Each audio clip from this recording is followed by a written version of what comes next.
Hello everyone, ancient to modern history में आज lecture number 38 की बात करेंगे। जैसे कि 37 लेक्चर में मैंने बोला था कि क्योस एट बंगाल से हम स्टार्ट करेंगे, तो स्टार्ट करते हैं क्योस एट बंगाल। ओके, सो क्योस एट बंगाल, तो इसमें क्या था, तो अब जो फरीद होता है ना, बंगाल, ओके सर, जो फरीद होता है मतलब शेरशाह सूरी की बात चल रही है, तो वो कंसोलिडेट करके रखता है अपनी पावर को। और ये टाइम पीरियड जो होता है वो 1535 टू 37 तक का है, ठीक है। और जो जितने भी अफगान्स थे वो इसे ज्वाइन कर लेते हैं। So all Afghans joined him, ठीक है, ये सारे इसको ज्वाइन कर लेते हैं, मतलब इसकी पावर अच्छी हो जाती है और ये जो है लॉयल भी रहते हैं, ठीक है। मुगल्स के साथ तो ये लॉयल रहेंगे ही रहेंगे अभी, ठीक है। और सिस्टमैटिकली प्लान्ड जो है वो ये बना के रखते हैं कि हम मुगल्स को बाहर निकाल सके फ्रॉम द इंडिया। तो प्लानिंग इनकी चल रही होती है, हालांकि लॉयल रहते हैं लेकिन प्लानिंग चल रही होती है to expel the Mughals from the India. Okay,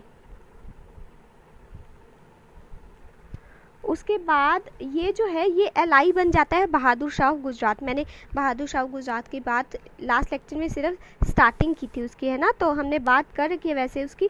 तो ये जो है ये एलाई बन जाते हैं उसके, ठीक है, बहादुर। तो ये भी पता होना चाहिए कि बहादुर शाह ये कहाँ का था, ठीक है, तो गुजरात का। And defeated Bengal king and took over the area of Bengal. तो ये कैसे हड़पते हैं बंगाल को, तो वहाँ के राजा को ये डिफीट करके वहाँ की जगह को अपने अंडर कर लेते हैं। उसके बाद अब हम बात करते हैं शेरशाह सूरी वर्सेस हुमायूं, ठीक है, जैसे फरीद वर्सेस हुमायूं भी बोल सकते हैं क्योंकि उसका ही नाम है शेरशाह सूरी। तो इन दोनों में क्या क्या मतलब कंपैरिजन के बेसिस पे देखेंगे तो capture the Chunar fort again and great difficulty 6 months. आपको पता होना चाहिए कि हुमायूं ने कैसे कैप्चर किया था चुनार फोर्ट को, तो 6 मंथ्स लगे थे उसको कैप्चर करने के लिए, बिकॉज ये पहले उधर ही जाने लगा था, देन फिर उसने कैप्चर कर लिया उस जगह को। तो ठीक है, तो 6 मंथ्स का टाइम लगता है कैप्चर करने में चुनार फोर्ट को,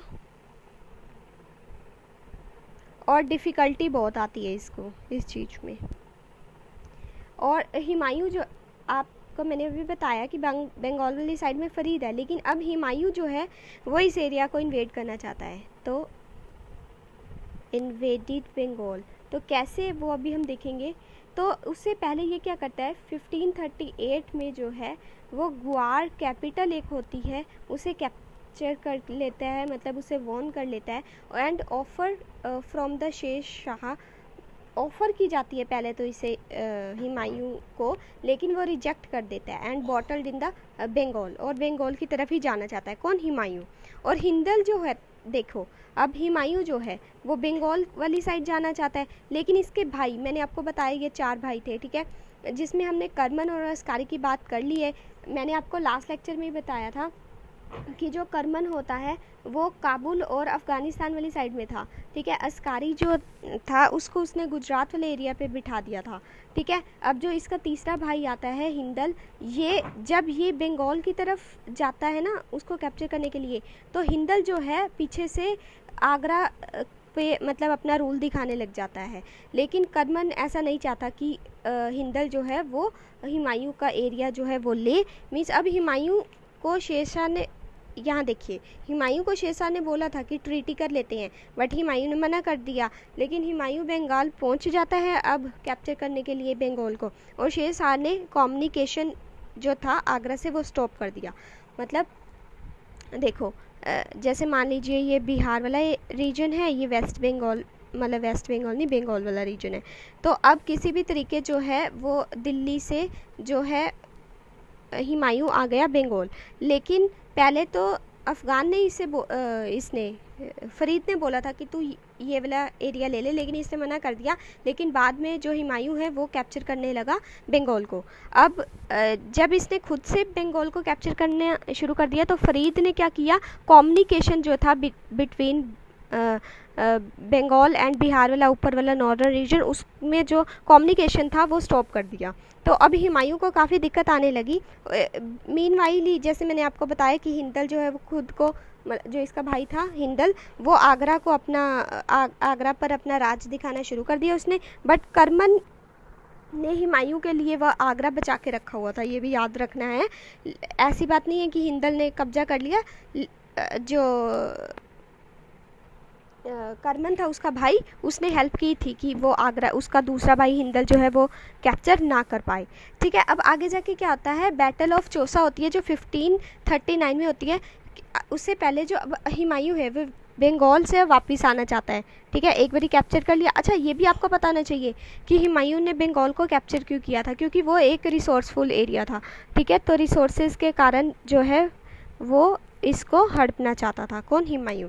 उसके बाद अब हुमायूं जो है बंगाल से वापस आने लगा, तो वापस आना भी उसको उतना ही हार्ड डिफ़िकल्ट लगा जितना जाने, बल्कि वापस आना बंगाल से दिल्ली वाली साइड में वापस आना बहुत ज़्यादा उसके लिए जो था वो डिफ़िकल्ट वाला रास्ता था। क्योंकि जो शेरशाह सूरी था, एक तो उसने कम्युनिकेशन जो है वो स्टॉप कर दी थी। ठीक है, स्टॉप कम्युनिकेशन, और साथ ही साथ में उसके जो वो थे ना आर्मी पर्सन्स थे, उसको भी रिवर क्रॉस नहीं करने दी थी। तो एक सिंगल हुमायूं ही था जिसने जो है वो रिवर को क्रॉस किया था। ठीक है, रिवर क्रॉस जो है वो सिर्फ हुमायूं द्वारा ही की गई थी। और जितनी भी आर्मी थी of Humayun, army of Humayun जो थी बैडली डिफीटेड हो गई थी, badly defeated by Sher Shah Suri. ऐसा क्यों था कि सिर्फ हुमायूं ही आ पाया और आर्मी जो है हार गई थी? क्योंकि जहाँ से इन्होंने आना था वो एक नैरो एस्केप वाला रास्ता था, मतलब नैरो जगह थी वहाँ से आने के लिए। ठीक है, क्योंकि सारे उसने ब्लॉकेड कर दिया था। ब्लॉकेड के कारण बहुत कम रास्ता ही बचा था जहाँ से वो वापस आ सकते थे। ठीक है, और ट्रस्ट इश्यूज होने के कारण करमन के साथ हुमायूं को कभी समझ नहीं आ पाया कि करमन जो है वो उसकी हेल्प करना चाहता है। वो अब करमन को भी ऐसा ही समझता था, हिंदल को भी।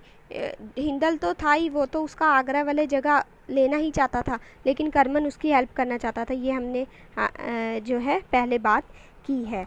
ठीक है, तो ये बीच में हमने एक बात की थी, तो बैटल ऑफ चौसा यहीं पे ही होती है जब वो वापस आ रहा होता है ना हुमायूं जो है, जब हुमायूं बंगाल से वापस आ रहा होता है, तो जब सिर्फ हुमायूं ही वापस आ पाता है और उसके जो आर्मी ऑफ हुमायूं है वो डिफीटेड हो जाती है, तो यही कहलाती है बैटल ऑफ चौसा, जो कि 1539 में हुई थी। ठीक है, उसके बाद बैटल ऑफ कनौज की बात करते हैं अब नेक्स्ट में हम, जो कि 1540 में हुई थी।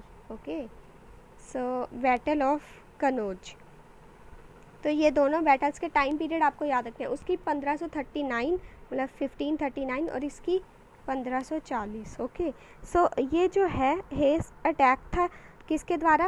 हुमायूं के द्वारा। तो ये हुमायूं अटैक करता है, हुमायूं अटैक्ट, और जो है ये शेरशाह ये डिफीट हो जाता है इससे में बैडली। ठीक है, और यहाँ से लेकिन हाँ जी, यहाँ पे ये ध्यान रखना है कि हुमायूं ही इसे स्टार्ट करता है। ठीक है, अटैक करता है और डिफीट भी हुमायूं ही होता है। यहाँ पे वॉन कौन होता है? शेरशाह सूरी, फरीद। ठीक है, जब ये जीत गया, शेरशाह सूरी जीत गया, तो यहाँ से सूर एम्पायर की इस्टेब्लिशमेंट स्टार्ट हो जाती है। और जो हुमायूं को है उसको मतलब एग्जाइल कर दिया जाता है, इंडिया से बाहर भेज दिया जाता है। तो Humayun took shelter under the Iranian king. अब हुमायूं कहाँ जाएगा? हुमायूं को भी तो कहीं जाना है ना, तो इंडिया से तो उसको बाहर भेज दिया, एग्जाइल कर दिया।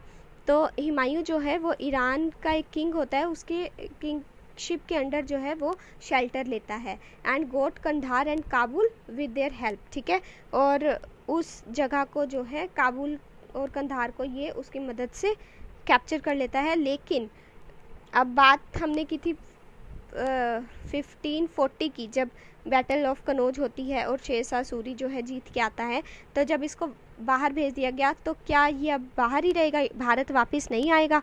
नहीं, बिल्कुल नहीं, ये वापस आता है हुमायूं जो है वापस आता है 1555 में, ठीक है। तो 15 साल बाद इसकी जो है वो वापसी होती है, 14-15 साल बाद, ठीक है। तो ऐसा क्यों हुआ? क्योंकि सूर्य एम्पायर जो है वो फिनिश हो जाता है। वो अभी हम नेक्स्ट लेक्चर में सूर्य एम्पायर जितने भी उसमें राजा आते हैं 15 साल में, उसके बारे में डिस्कस करेंगे। और ये ख़त्म कैसे होता है सूर्य एम्पायर, फिर हुमायूं वापस कैसे आता है, फिर हुमायूं के बाद से उसकी जितनी पीढ़ी है वो राज कैसे करती है, ये सारा कुछ हम नेक्स्ट लेक्चर में करेंगे। Thank you.